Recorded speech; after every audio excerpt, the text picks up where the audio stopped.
Isa ka bang content creator? Legit backer ka ba? At mahilig ka mag-follow to follow? Tama yan, idol! Pero hindi dapat dyan nagtatapos ang pagpapollow. Dapat nagla-like ka rin, dapat nagko-comment ka rin, at dapat tinatapos mo ang reel. Ayan ang tinatawag na legit backer.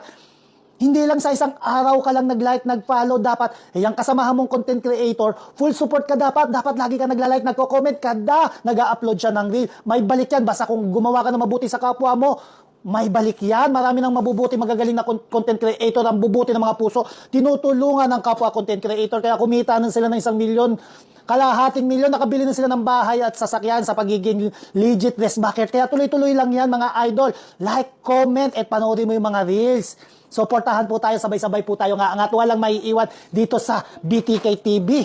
Gusto mo na maraming followers, i-follow mo lang ako. Gusto mo na maraming views, i-remix mo tong reels ko, i-remix mo mga vlog ko. Sigurado, boom, sabog ang notification mo bukas. Gusto mo na mga star